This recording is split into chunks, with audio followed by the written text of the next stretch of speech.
본 방송에서 제공하는 투자 정보는 투자 판단에 대한 조언입니다. 방송에서 제공하는 주식의 가치, 가격 상승 및 가격 하락에 대해서는 방송사에서 보장하지 않습니다.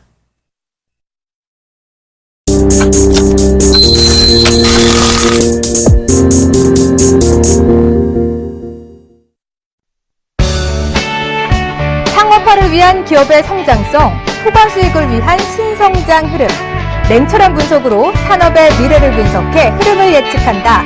투자의 어둠에서 새로운 해법을 제시할 유일무이 국내 최고의 강의가 지금 시작됩니다.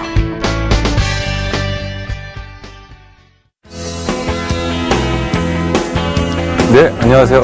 대박플러스 목요일을 책임지고 있는 김용준입니다. 사실 오늘 상당히 안타까운 일이 좀 하나 발생을 했죠. 수학여행 가는 배가 이제 뒤집혀가지고 많은 학생들이 목숨을 잃을 것 같은데요. 어쨌든 간에 끝까지 포기하지 말고 한 명이라도 더 건져서 조금이라도 생존자를 좀 늘릴 수 있는 그런 마지막에 조치들이 좀 있었으면 합니다. 좀 안타까운 마음을 갖고서 오늘 방송을 좀 시작하도록 하겠습니다. 자, 대박플러스의 참여 방법 먼저 알려드리도록 하겠습니다. 전화 02-3153-2611에서 2번이고요. 무료 문자는 013-3366-0110. 그리고 홈페이지로는 서울경제TV 홈페이지 www.sentv.co.kr이고요. 여기 이제 종목 게시판을 이용하시면 됩니다.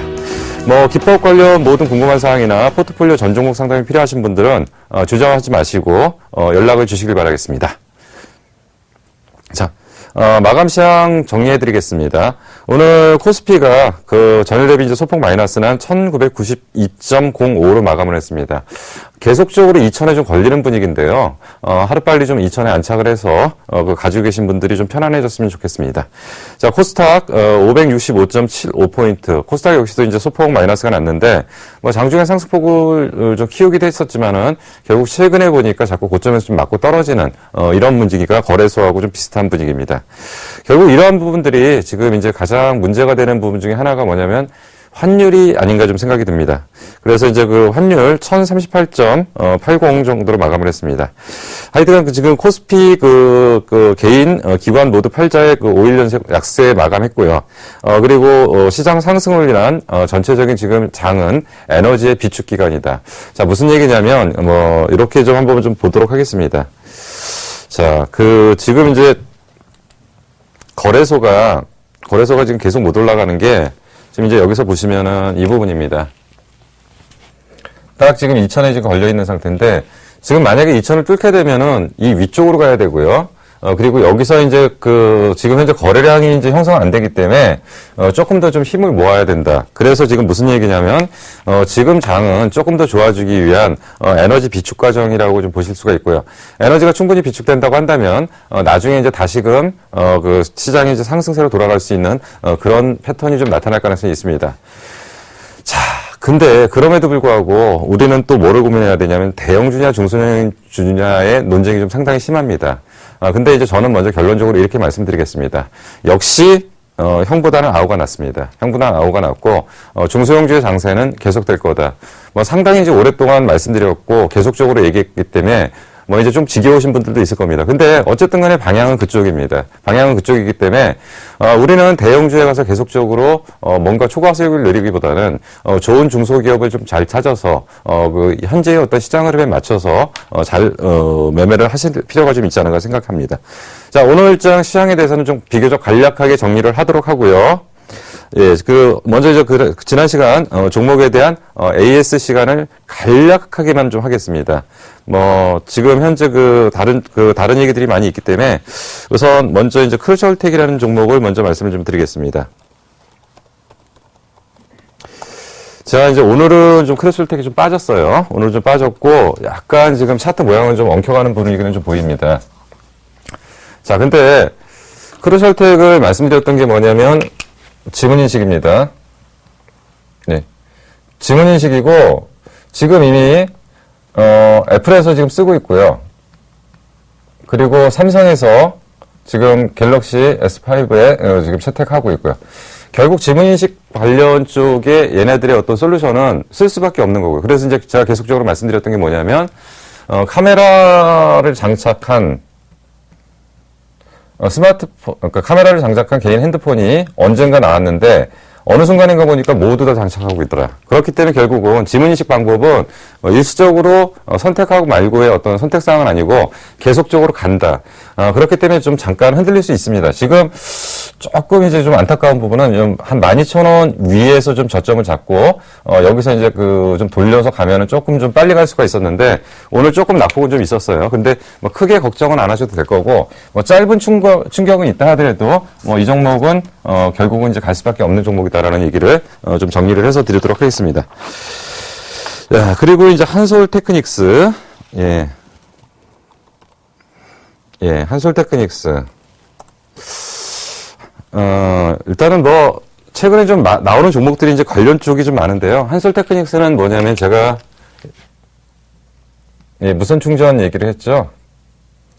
자, 무선 충전이 만약에 된다고 한다면 한솔테크닉스의 실적은 상당히 좋아질 거다. 근데, 예전 같은 경우에는 자체 사업의 어떤 부정적인 부분이 있어서 주가가 제대로 위쪽으로 못 갔는데 이제 자체 사업을 갖고도 크게 먹고 사는데 지장 없다. 그래서 이 얘기를 드릴 때 LED 쪽이 지금 돌고 있다. 그래서 얘네들은 LCD 쪽에 관련된 BLU 쪽 사업보다는 이제 LED를 이용한 BLU 쪽 사업을 하기 때문에 이 자체적인 수익이 괜찮다.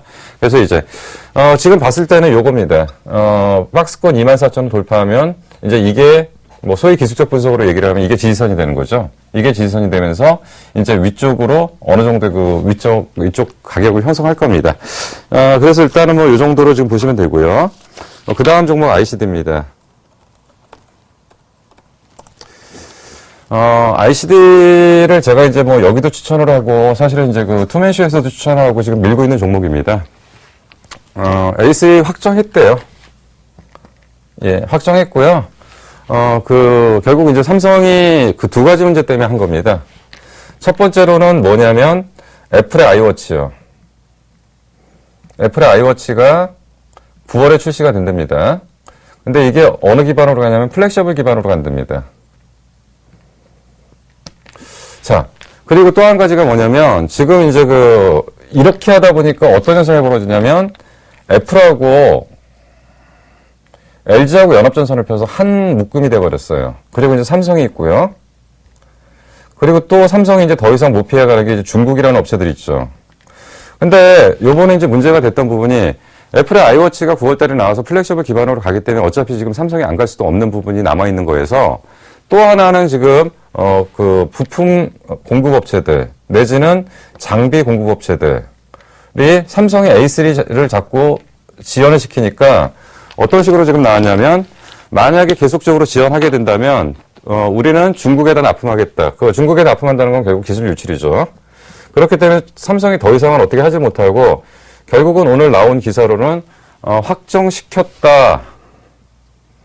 그리고 4월 중에 발주 낼게. 여기까지 얘기가 나왔습니다. 못 믿어요. 사실 삼성을. 그러니까 왜냐하면 이게 확정됐다고 그러면 좀 주가들이 반영이 돼야 되는데 기관 애들이 안 사잖아요. 그러니까 걔네들도 너무 많이 당했거든요. 삼성한테. 예. 삼성한테 너무 많이 당했는데 그 기관 애들이 하는 얘기가 그겁니다. 나오면 살게. 예.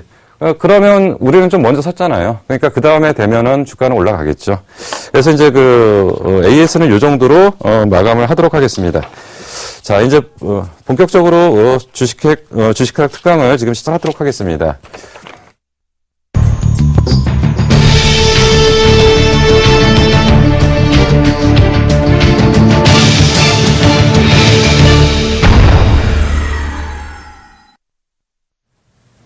오늘 뭔 얘기를 할까요?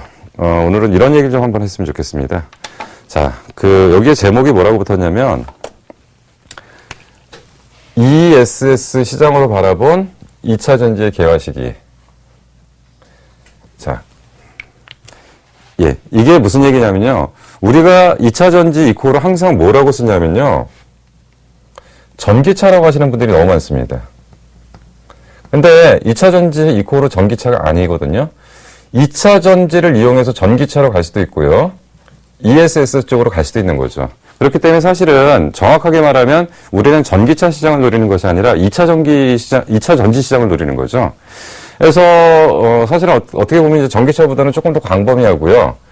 사실 그러면 전기차 시장 규모가 클 거냐, ESS 시장 규모가 클 거냐라고 물어본다면 저는 어느 순간인가 볼 때는 얘가 더 클 수도 있고요. 어느 순간에 보면 그 전기차가 더 클 수도 있다고 봅니다. 그러면 초기 시장을 뭘로 형성시킬 거냐? 그거는 이제 정책적 방향이겠죠. 그래서 어느 쪽에서 먼저 그 결정을 해주느냐인데, 자, 그러면 ESS 시장으로 좀 바라본 전기차, 그러니까 2차 전지 시장은 좀 어떻게 될 거냐?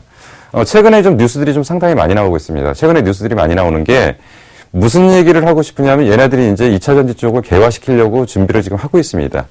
그러면 우리가 자꾸 ESS 시장과 자동차, 전기차라는 시장을 자꾸 고민을 하는 이유가 뭐냐면 결국은 이게 지금 ESS 시장이니 전기차 시장이니 이런 것들에 대해서 자꾸 보고 있는 것은 결국은 지금까지는 2차 전지가 안 되는 건 아니에요. 2차 전지가 안 되는 건 아닌데 되긴 돼도 뭘로 가냐면 소형으로만 갔죠. 그러니까 소위 말하는 스마트 기기 쪽에 대한 2차 전지만 지금 가고 있습니다. 근데 요것만 갖고는 안 돼요. 요것만 갖고 왜 안 되냐면 이제 중대형으로 넘어가야 됩니다. 자, 얼마나 차이가 있냐면요. 여기가 이제 하나가 이제 있습니다. 그러니까 스마트폰 6,000개를 갖다 붙이면 전기차 한 대를 만들 수 있대요. 그러면 전기차 한 대 팔면은 스마트폰 6,000개 판 거하고 똑같은 거죠. 2차 전지 시장 자체는요. 근데 ESS 1메가와트 기준으로 보니까 전기차 60대 분량이 ESS 하나래요. 자, 그럼 무슨 얘기냐면 ESS 1메가와트 하나는 스마트폰 기준으로 36,000대죠. 그러니까 이 규모 차이가 어마어마하다는 겁니다. 그렇기 때문에 결국은 ESS 시장이 몇 메가와트가 나오느냐에 따라서 규모의 그 차이가 있는데 좀 뒷부분에서 잠깐 정리를 해드릴 건데 잠깐 먼저 보여드릴게요. 자, 삼성 SA가 독일 업체에다가 그 ESS 기준으로 10메가와트를 받았대요. 그럼 아까 기준으로 보니까 36만 대 받은 거죠. 스마트폰 기준으로. 이렇게 가는 겁니다. 예. 그러니까 사실 이게 올라가는 속도가 굉장히 빠른 거예요. 근데 사실 이거는 10메가와트다, 20메가와트다 이런 것들은 아직 이제 초기 시장 형성 규모밖에 안 되기 때문에 ESS 규모가 나중에 커진다고 하면 엄청난 시장이 되는 거고요. 사실 LG화학 같은 경우는 32메가와트, 그러니까 얘보다 3배 더 받은 거죠. 3배 더 받은 거니까 아까 36만 대라고 했었으니까 곱하기 3하면은 얼마죠? 제가 계산이 안 돼가고요. 하여튼간 이거 36만 대보다 3배 많대요. 이 정도의 시장 규모라는 거죠. 자, 그러면 ESS 시장이 개화될 거냐는 거죠. 자, ESS 시장 규모를 지금 추산하는 자료에서 그 전문 분석기관에서 나오는 게 보니까 ESS 시장 규모는 현재 10년 동안 한 2조 정도 된답니다. 2010년도에. 2010년도 기준으로 2조 정도 됐던 시장이 2020년도 되니까 얼마가 되냐면 47조가 된다는 거죠. 무슨 얘기냐면 한 3배 정도 되나요? 23배 정도 성장을 하는 거죠. 사실 10년 동안의 시장이 23배 성장하는 시장은 거의 없죠. 그래서 제가 말씀드린 게 이런 걸 갖다가 소위 뭐라고 표현을 하냐면 생성기에서 성장기로 진입하는 초기 국면이다. 그래서 얘네들 같은 경우는 올라가는 속도가 굉장히 빨라요. 그래서 이런 것들은 고포 상태에서도 돌아갈 때 굉장히 빨리 돌아갈 수 있다라고 보는 거죠. 그래서 보통 성장하는 주식들은 항상 말씀드리는 게 고포 상태에서 매수를 해서 언제 매도한다고 그러냐면 저포 상태에서 매도한다는 얘기죠.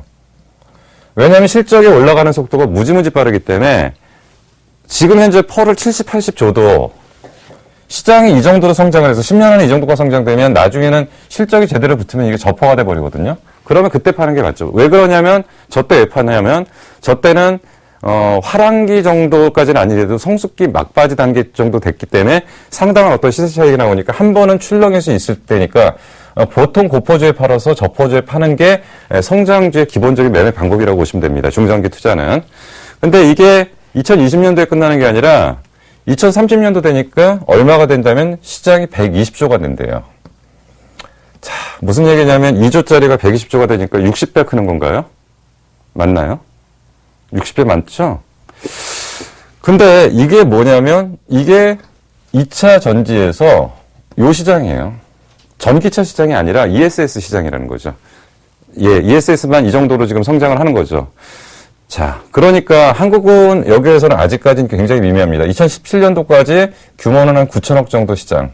그러니까 뭐 아직 그 국내 시장 갖고는 안 되고 이거는 전체적으로 해외까지 포함을 하는 거죠. 근데 ESS 안에서도 이용할 수 있는 것들이 여러 가지 많이 있습니다. 그래서 ESS를 어떻게 하느냐. 근데 한국전력이 이제 이쪽에다가 이제 그 좀 붙이기로 이제 시작을 했어요. 그래서 ESS 구축 작업을 상반기에 진행을 한답니다. 상반기라고 하면은 지금 인지 4월 달이 됐으니까 4월, 5월, 6월 3개월 안에 ESS 구축 작업이 시작된다는 거죠. 근데 여기서 이제 그러니까 한국전력이 가려고 하는 거는 그리드 시장 중에서 마이크로 그리드 시장으로 지금 진입을 합니다. 자, 무슨 얘기냐면 보통은 전력을 공급하는 게 전체 광역전력 공통 시스템을 갖고 가는데 이렇게 가는 것이 아니라 독립된 분산전원을 가지고 분산전원이라는 것은 태양광, 풍력 등 각각의 발전원이 따로 있는 거죠. 이 따로 있는 발전원에다가 ESS에다 저장을 해서 이걸 갖다가 공급하는 이런 것들. 그래서 지금 최근에는 ESS 안에 앞으로는 이런 얘기들이 많이 나올 거예요. 마이크로 그리드 시장이라는 얘기들이 좀 나올 겁니다. 그래서 이런 식의 어떤 시스템 구축을 통해서 일단 기본적인 방향들을 좀 잡았다는 얘기죠. 그래서 얘네들이 이 규모를 절대적으로 키우면서 결국은 ESS 시장 확대를 통해서 배터리의 가격을 끌어내리겠다는 거죠. 왜냐하면 지금 비싸요. 전기차에서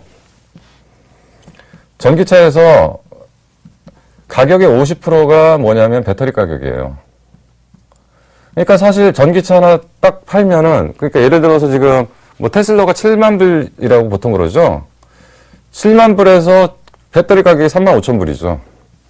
이렇게 되니까, 물론 이제 여기에 마진도 들어가고 뭐 여러 가지 있겠지만 하여튼 이렇게 너무 비싸다 보니까 이 전기차의 가격을 내리려면 결국 얘를 내려야 되는 거죠. 그래서 얘를 내릴 수 있는 방법은 결국은 이게 어떻게 돼야 되냐면 대량 생산 체제, 규모의 경제, 뭐 이런 것들이 나와야지 가는 거고. 그래서 많이 만들면 가격이 떨어지겠죠. 그래서 결국은 ESS 확대를 통해서 가격을 내리겠다. 그래서 아까 말씀드린 게 얘네들 ESS 시장 규모가 이렇게 크다는 겁니다. 이렇게 하면 오늘 안 끝나는데요. 예, 이렇게 하면은 좀 내용이 너무 길어서 안 끝나는데 일단은 지금 ESS 시장이 어떻게 형성되는지 좀 보여드리려고 하는 거고요. 그래서 아까 말씀드린 게 ESS 시장을 가지고서 기본적인 전기차 시장을 만들어내겠다라는 얘기를 지금 하고 있습니다.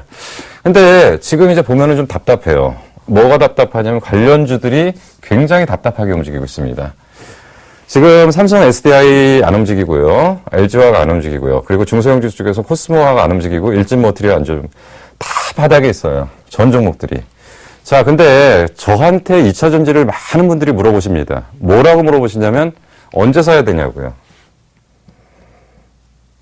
그래서 제가 계속 빠르다고 하거든요. 빠르다고 하는데 자꾸 사세요. 근데 뭘 사냐면 얘를 사요. 그러니까 무슨 얘기냐면 정확하게 보면은 얘는 일종의 그 나머지를 모두 결합해서, 그러니까 보통 이제 그 2차 전지를 이렇게 하는 거예요. 소재가 있죠. 2차 전지는 소재가 있습니다. 소재가 양극, 음극, 전해질, 그리고 분리막. 소재를 묶어서 만들고 이걸 팩을 만들고 이걸 최종적으로 배터리로 완성하는 단계고요. 예. 이렇게 가는데 삼성 SDI는 이 정도에 와 있는 거죠, 여기. 여기 와 있으니까 사실은 어떻게 보면 이쪽부터 먼저 시장이 형성되는 거죠, 소재 쪽부터. 그러면 양극물질, 음극물질, 전해질, 분리막 이런 쪽을 사야 되는 거고, 사실 이쪽도 아직까지 시장이 완전하게 형성이 안 됐기 때문에 아직까지는 이쪽도 상업화 진행에 약간의 문제가 좀 남아 있었는데, 뭐 상당 부분은 왔어요. 상당 부분은 왔는데, 지금 앞부분에서 우리는 2차 전지 관련주가 좋았던 가장 큰 이유가 뭐냐면 테슬라가 움직이니까 2차 전지가 움직인대요. 테슬라가 움직이는데 정확하게 아셔야 될게요. 테슬라가 움직이면은 2차 전지 관련주가 움직일 수가 없어요.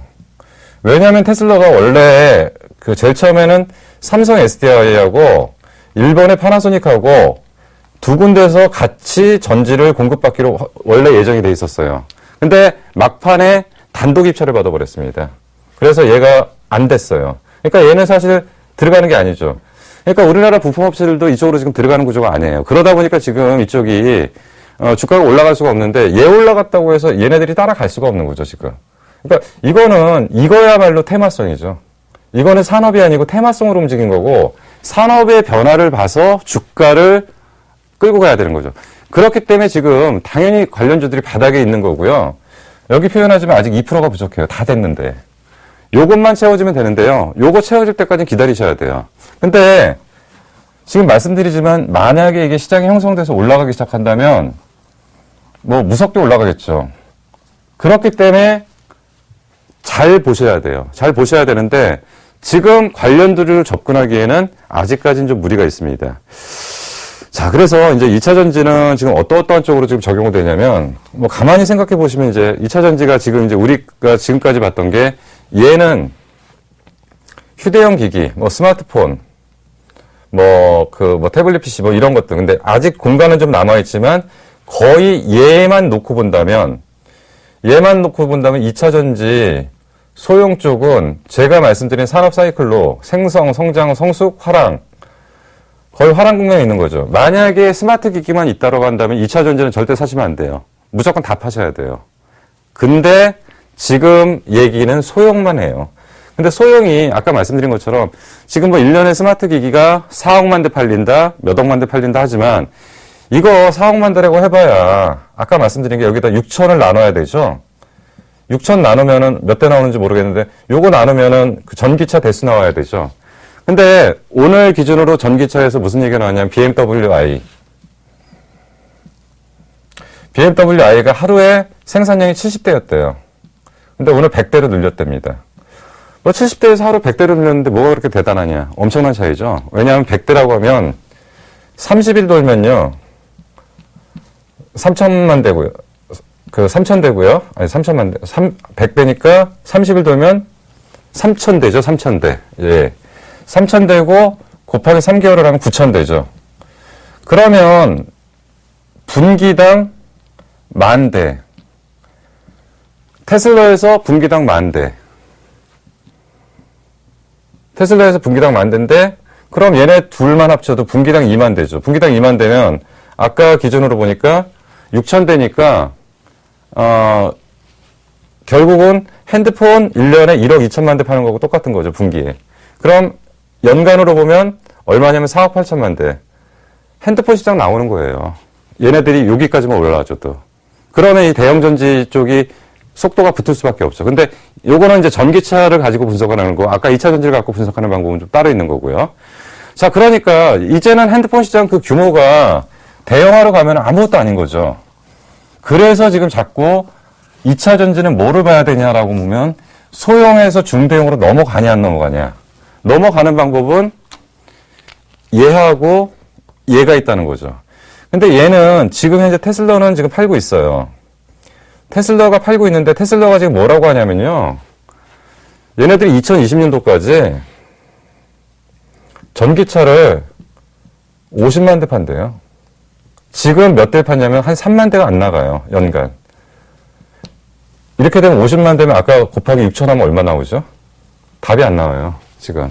그러니까 시장 자체가 차이가 있는 거예요. 그럼 테슬라가 이 정도 치고 나오면 딴 데는 가만히 있나요? BMW i.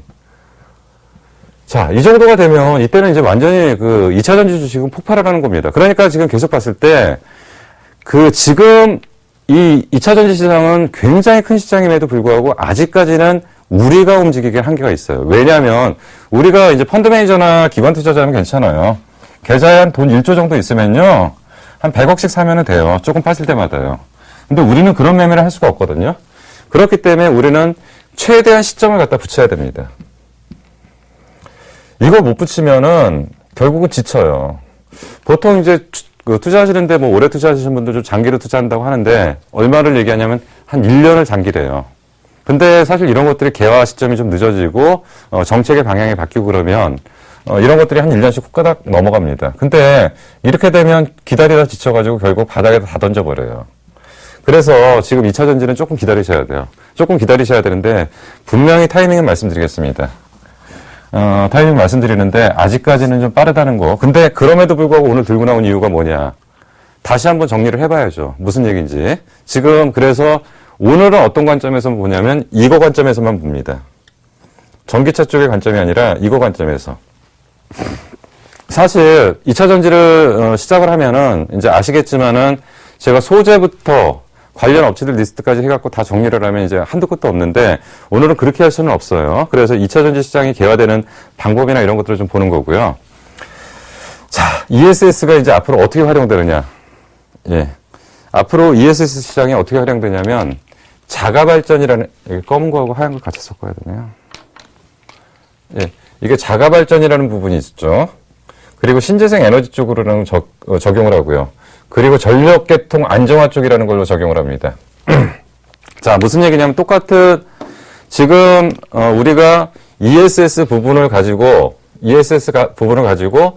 이쪽으로도 가고 이쪽으로도 가고 이쪽으로 간다고 하는데 이게 대체 무슨 얘기인지 좀 보여드리겠습니다. 지금 현재는 대부분은 자가 발전 쪽이 납축전지라는 걸 갖고 사용을 했어요. 납축전지라는 걸 가지고서 자가발전 시스템을 돌렸는데, 이제 그 리튬 이온 전지를 가지고서 해보니까 괜찮았다는 거죠. 그래서 자가발전 쪽으로 리튬 이온 전지를 사용하는 2차 전지 쪽이 여기를 기점으로 급속도로 올라와 버리는 겁니다. 자, 그러니까 이런 것들이 소위 말하는 올라오면서 속도가 붙어버리죠. 그러니까 이런 것들이 이제 성장기 진입 초기라고 보시는 게 맞죠. 그리고 신재생 에너지 쪽을 활용을 합니다. 무슨 얘기냐면 이제 뒷부분에서 그림을 보여드릴 거예요. 앞부분에 한번 설명을 드리고 다시 하겠습니다. 신재생 에너지 쪽은 풍력이니, 태양광이니, 이런 발전원을 통해서 전기가 만들어지면 저도 이제 이쪽이 전공은 아니라서 모르는데, 굉장히 불규칙하대요, 이게. 그래서 실질적으로 전기를 사용할 수가 없다고 합니다. 그래서 이런 걸 안정화시키는 작업이 좀 필요한데, 그래서 여기에서 그러니까 풍력이나 태양광 쪽에서 얻어들인 전기를 가지고, ESS 쪽으로 보내면은, ESS 안에서 조정이 돼가지고, 이게 안정화된 전류를 만들어서 사용할 수 있는 때로 가는 겁니다. 그래서, 지금 현재, 유럽 쪽 애들이 지금 뭔 짓을 하고 있냐면, 유럽 쪽에서는 사실은 태양광이나 풍력을 많이 할 것처럼 보였는데 최근에 독일에서 태양광에 대한 투자를 안 해요. 근데 그거는 우리가 그렇게 생각하는 거고요. 태양광에 대한 투자를 안 하는 게 아니라 독일에서는 뭐에다가 하냐면 ESS 쪽에다가 지금 자금을 쏟아붓고 있어요. 무슨 얘기냐면 얘네들은 태양광 같은 경우에는 지금 40기가와트, 사실은 엄청난 양입니다. 40기가와트면. 40기가와트 정도로 이제 구축을 해놓고 이거를 갖다가 전체적으로 만드는 인프라 구축 작업을 통해서 가는 거에서 ESS 쪽에 지금 투자를 해요. 그러니까 신재생 에너지 쪽에 대한 부분에서 ESS 쪽을 연결을 해서 하나의 안정화된 전기 공급을 할 수 있는 시스템을 만들어 놓는 거죠. 그래서 이쪽으로 지금 신재생 에너지 쪽으로 지금 활용이 되고 있다. 그래서 신재생 에너지 쪽 관련 쪽도 지금 이제 굉장히 가파르게 지금 올라오고 있는 거죠. 자, 그리고 지금 이제 아직까지 안 나오는 게 이제 이 전력계통 안정화입니다. 그러니까 이거는 뭐 쉽게 아시는 거죠. 그러니까 이게 사실 우리가 여지껏 알고 있었던 ESS의 개념입니다. 무슨 얘기냐면, 전력이 이만큼 있을 때 전력 피크제라고 하잖아요. 그러니까 집중적으로 사용하는 시간에 다 써버리면 안 되니까, 좀 남는 시간에 여기다가 ESS 쪽에다 저장해 놨다가, 피크 시간에 모자랄 때 이걸 보내서 이 전력을 사용한다. 그래서, 전력계통 안정화 쪽. 저장했다가 피크 시간에 내보낸다. 그래서 요거는 아직까지 속도가 잘 안 나와요. 근데 사실 우리나라는 지금 아직, 자가발전 쪽, 그리고 신재생 에너지 쪽의 인프라 구축 쪽이 아직 안 되고 있는데, 이제 하려고 하는 게 요 부분이에요. 이제 하려고 하는 게 요 부분인데, 사실은, 정말 유럽 쪽 애들은 이런 부분들을 지금 먼저 준비를 하고 있는 거거든요. 자, 이거를 이제 좀 지저분하니까 그 그림을 좀 보여드리면서 다음 장으로 넘기겠습니다.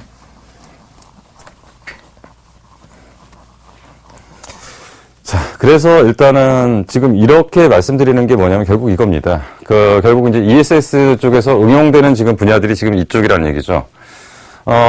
지금 말씀드렸던 게 계통 안정화. 그러니까 아까 말씀드렸던 전력 피크 시간대에 저장을 했다가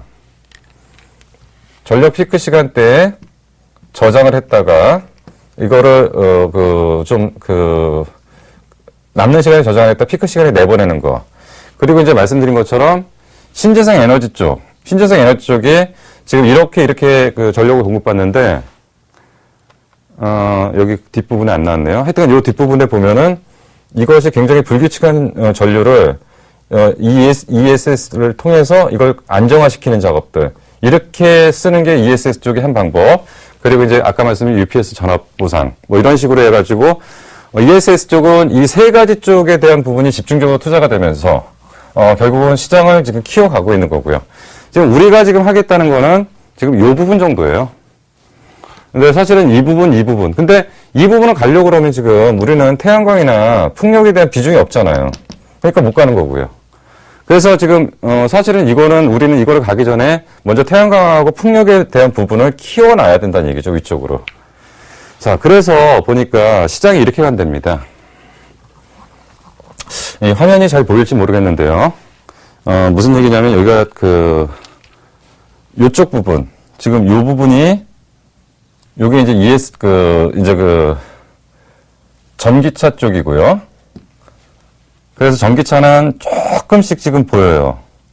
근데 이제 13년에 이제 밑바탕이 좀 보이고 14년부터 올라오는 게 뭐냐면 얘가 이제 ESS 시장이라는 거죠. 그럼 얘 올라오는 속도하고 커브로 보니까 이쪽이 좀 훨씬 가파른 것 같죠. 그래서 우선은 시장이 열리게 되면 이쪽과 이쪽을 중심으로 굉장히 가는 거고요. 소형 시장은 이제 거의 변화가 없을 거예요. 소형 시장은 규모 면에서 크게 올라올 게 없습니다.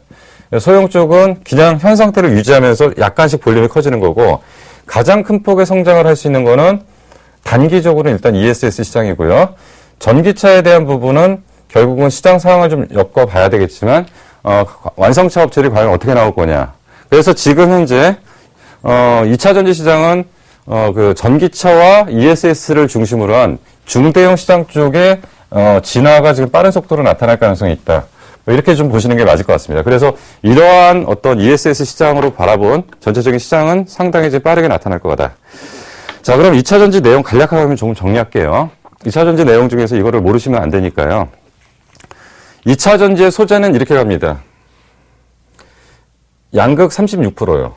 음극 13%, 분리막 14%, 전해 9%. 이게 뭐냐면 2차 전지에서 얘네들이 차지하는 비용이죠. 그러니까 아까 전기차를 뭐라고 그러냐면 배터리 가격이 50%라고 했죠.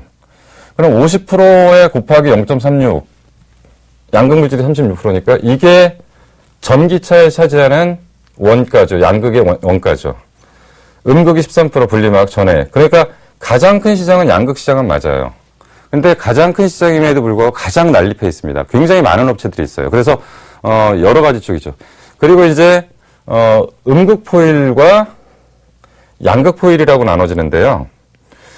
이제 구리 포일하고 알루미늄 포일이라고 얘기를 많이 하죠. 그래서 음극 물질은 뭘로 싸고 양극 물질은 뭘로 싸고 그래서 음극 물질은 구리로 싸고 양극 물질은 알루미늄으로 싸고 그래서 얘네들이 또 차지하는 원가가 이 정도가 있다고 보시면 되고요. 자, 그럼 이제 양극 물질 쪽에서 우리가 여기서 이제 딴 거는 기억하실 필요가 없고요. 이러이러한 것이 있는데 가장 중요한 게 뭐다라는 걸 기억하셔야 돼요.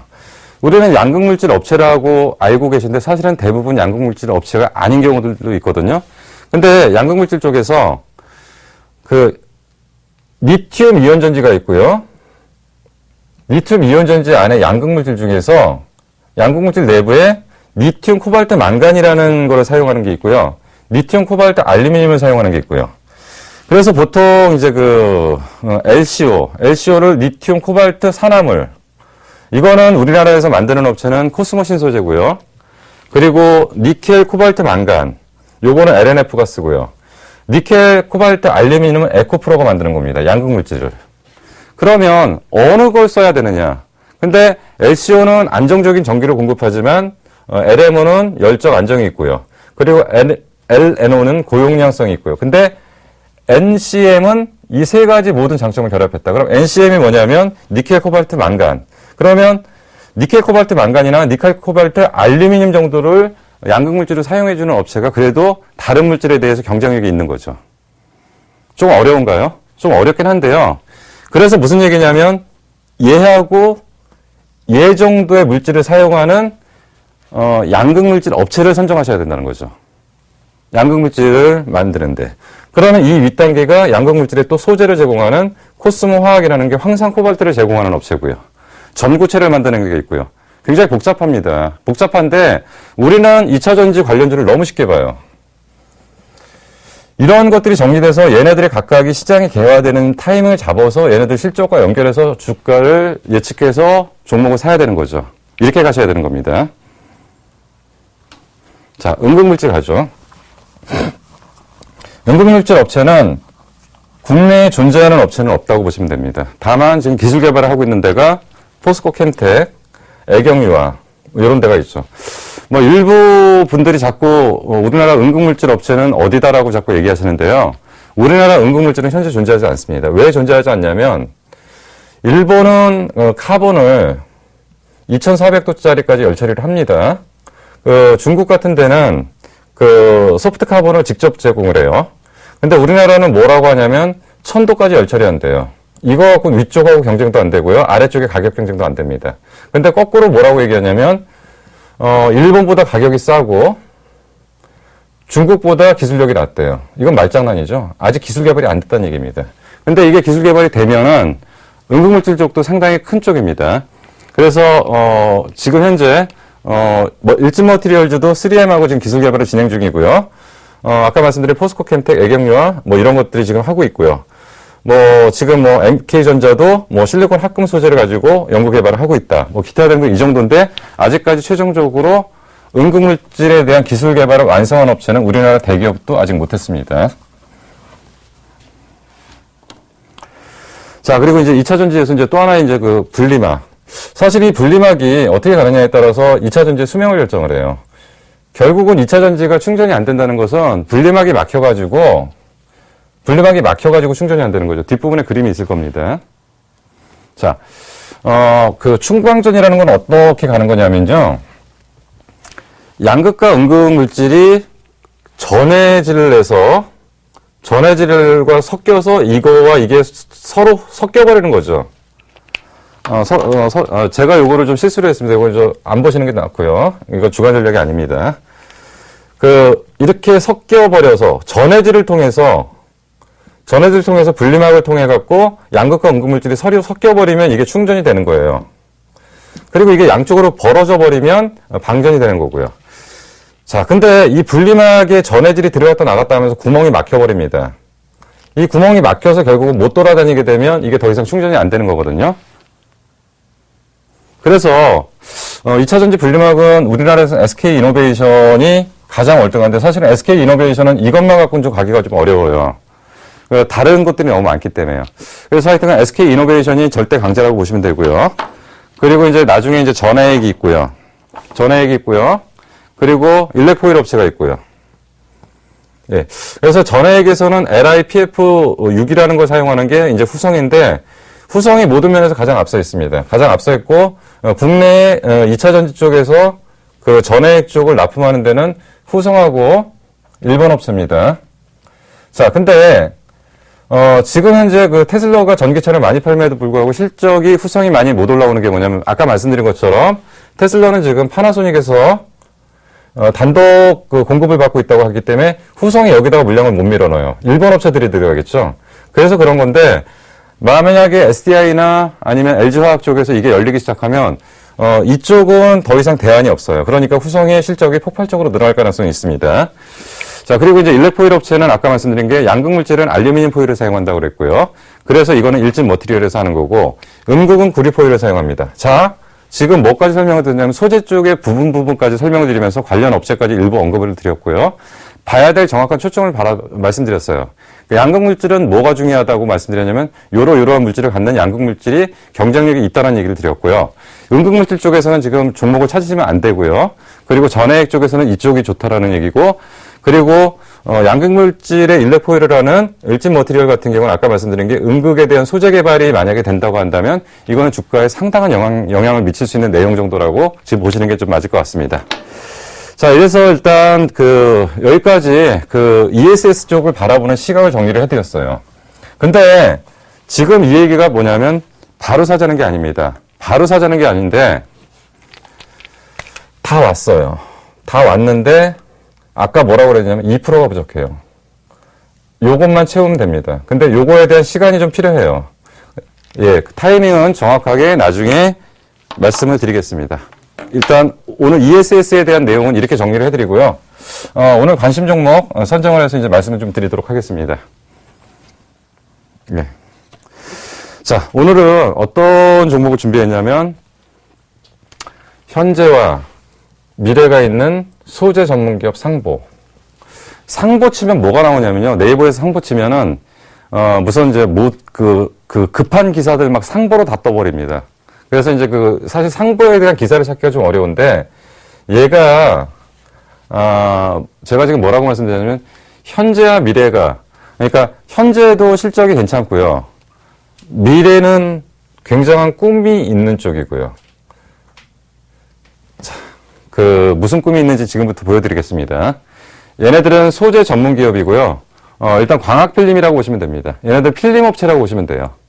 광학필름이라는 게 이제 빛을 전달하는 과정을 하는 거고요. 그래서 주로 LCD, LED, TV 이런 쪽이 중점이죠. 그래서 얘네들은 필름을 이용해서 태양열을 자외선 차단하는 필름도 만들어내고요. 겨울철에 보통 이제 난방 기준으로 봤을 때 실내 난방이 밖으로 새어나가는 것들이 있습니다. 그래서 이런 것들 난방을 해서 이런 차단을 하는 기능들도 있는 그런 필름도 만들어내고 있고요. 뭐 건축자재, 뭐 자동차, 뭐 기타 등등 이런 것들이 있습니다. 그리고 산업용 포장재에서는 SPET라는 게 결국 PVC의 문제점, 환경의 문제점을 대체하는 산업용 포장지. 그래서 결국 전체적으로 보면 필름 업체라고 보시면 됩니다. 필름 업체. 필름 업체인데 IT에도 적용하고요. 산업용에도 적용하고 건축용에도 적용하고, 그러니까 어느 쪽이든지 필요한 필름은 만들어 줄 수 있다는 걸로 보시면 되고요. 자, 이 회사는 굉장히 큰 성장성이 있는데요. CNT라는 게 있고요. 그래핀이라는 게 있습니다. 근데 뭐 CNT 이런 것들은 잘 못 들어보셨을 건데 탄소 나노튜브라고 보시면 됩니다.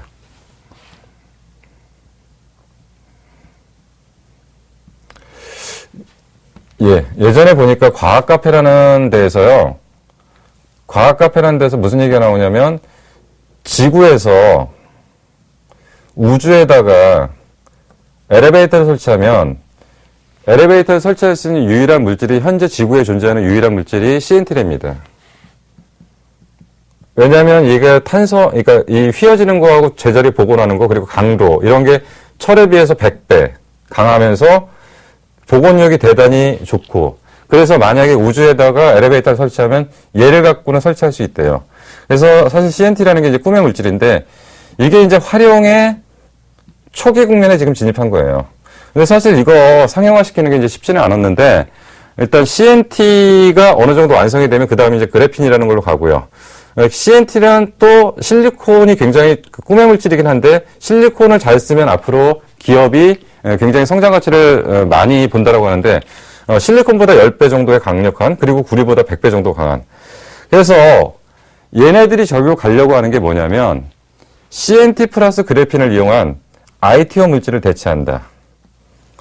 자, 오늘 오늘 주식의 테마 중에 뭐가 떴냐면 삼성이 플렉셔블로 간대요.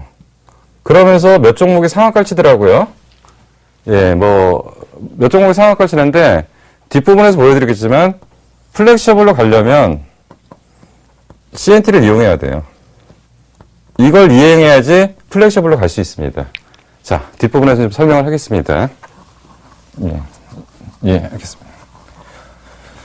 자, 그래서 일단 이 회사 실적 관련 부분은 잠깐만 언급할게요. 이 회사가 지금 실적이 11년에 폭발적으로 늘어나면서 12년까지 폭발적으로 늘어났다가 13년에 실적이 떨어졌어요. 떨어진 이유가 뭐냐면 아까 말씀드린 CNT 상업화, CNT를 채택하는 상용화를 모사에서 채택을 자꾸 지원하고 있습니다. 그래서 모사 때문에 또 얘네들도 이 실적에 대한 부분이 작년에 좀 성장을 멈췄죠. 근데 이제 모사가 이제 선택을 할 것 같아요. 그래서 CNT라는 게 여기 보시면 이제 탄소 나노튜브인데 태블릿 PC에도 필름을 적용할 수가 있고 여기도 적용할 수 있고 여기도 적용할 수 있고 다 적용을 할 수 있습니다. 근데 제가 왜 CNT라는 게 플렉셔블로 갈 수밖에 없냐라고 보시면, 그 TSP, 그러니까 터치스크린 패널이라고 그러죠. 터치스크린 패널에서 보통 이제 그 GFF 방식이라고 얘기를 합니다. 그러니까 글라스 위에다가 필름 두 가지를 입혀가지고 이렇게 가는 게 보통이고요. 그럼 이 글라스에다가 여기다가는 필름을 뭐를 입히냐면 ITO 필름이라는 걸 입히는 거죠. 근데 강화유리라는 건 결국은 휘어지려고 하면 유리는 휘어질 수가 없죠. 그렇기 때문에 이거는 필름으로 가야 돼요. 플렉셔블로 가려면. 그래서 얘네들이 강화유리를 갖고 이 패턴으로 GFF 방식으로 간다든지 이렇게 간다면 이 자체의 그 터치스크린 패널을 갖다가 휘어질 수가 없고 결국은 이거는 유리가 깨질 수밖에 없는 거죠. 그렇기 때문에 얘네들이 기존에 가는 방법으로는 못 가요. 그래서 이 기판 자체를 갖다 플라스틱 기판으로 가면서 여기다가 CNT를 이용해서 물질을 입혀가지고 이 대체 물질로 가서 이 부분을 해결하는 겁니다. 그래서 지금 이제 플렉셔블로 가기 위하면 얘네들이 지금 채택될 수밖에 없어요. 그래서 며칠 전에 차트를 잠깐 보여드리겠습니다. 차트를 잠깐 보여드리는 게, 예. 조금 길게 볼게요. 조금 이제 그 확대해서 보겠습니다.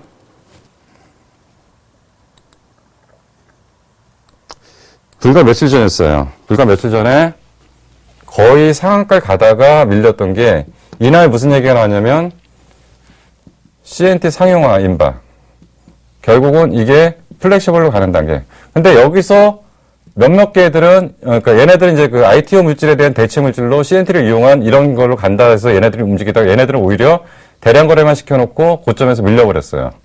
근데 나머지 엉뚱한 것들은 걔네들이 무슨 플렉셔블 대장주라고 해갖고 다 몇 개가 이상하게 갔는데 그건 잘 모르겠습니다. 근데 보통 이제 제대로 가는 종목들은 이러한 한 번의 물량 소화 과정을 걷고 자리를 잡고 이제 본격적으로 가면서 올라갈 때 티가 안 나요. 왜냐하면 짧게 갈 때는 충분히 가지만 많이 가는 종목들은 티 안 나게 서서히 가다가 어느 순간에 상승폭이 확대되면서 한 단계씩 올라가는 그런 패턴들을 보이기 때문에 이제 상용화 쪽, 임박 쪽이라고 한다면 거의 이제 이 종목이 이제 맞을 겁니다. 자, 그래서 이제 그 마무리 정리를 하겠습니다. 일단은 플렉셔블의 대표 종목은 상보이고요. 또 관련된 종목도 있지만 결국 나중에 또 설명을 드리겠습니다. 그래서 상보에 대한 매매 전략 바로 가도록 하겠습니다. 상보 매수 전략은 매매가 오늘 13,000원 종가로 끝났는데요. 매수 가격은 그냥 사시면 되고요. 이 가격이에요. 그리고 이제 목표가는 일단은 저걸로 얘기를 할 수밖에 없잖아요. 그러니까 지금 현재 목표가를 결정하는 방법은 이제 기술적 방법으로 접근할 수밖에 없는데 가장 고점을 찍었던 가격이 이제 16,000원 정도니까 이제 목표가를 여기로 잡는 거고요. 그리고 이제 손절가는 여기를 이탈하지 않는다고 봐야 될 것 같으니까 그래서 이제 여기 가격 기준으로 보면은 이 가격이 한 10,000원이 안 깨지는 정도 11,500원 정도. 예. 그래서 이제 여기를 정리를 하겠습니다. 손절가 11,500원. 목표가 16,000원, 그리고 매수가는 현재가. 그리고, 이거는 이제 플렉셔블 쪽에 그 CNT 쪽, 이거 상용화 임박 쪽으로 지금 보시면서 정리를 하시면 되겠습니다. 자, 오늘은 아까 약간은 좀 ESS 쪽과 ESS 쪽과 거꾸로 이제 어떤 플렉셔블 상용화 쪽은 그 내용이 일맥하지는 않습니다. 근데, 둘 다 중요한 얘기들이기 때문에 정리를 좀 해드린 거고요. 아마도 이제 플렉셔블 상용화 쪽에 대한 기대들이 나타나면서 이 종목에 대한 주가는 지금 재평될 걸로 보고 있습니다. 그리고 제가 주말에 이제 강연회를 좀 진행을 합니다. 예, 부산하고 대구 쪽을 강연을 하면서 저하고, 다른 분들 한 두 분 정도가 같이 하는데요. 내용들은 상당히 괜찮은 내용들을 가지고 좀 찾아뵐 거고요. 강연에 오시면은, 조금 더 자세한 얘기들을 좀 해드리도록 하겠습니다. 예, 20일 날도 역시 대구에 있습니다. 토요일, 일요일 연속으로 있습니다. 그래서 토요일 날, 일요일 날 그쪽에 사시는 분들은 많은 참석을 좀 부탁드리도록 하겠습니다. 저는 목요일 날 주식 대박 플러스를 책임지는 김용준이었습니다. 다음 시간에 다시 뵙도록 하겠습니다. 감사합니다.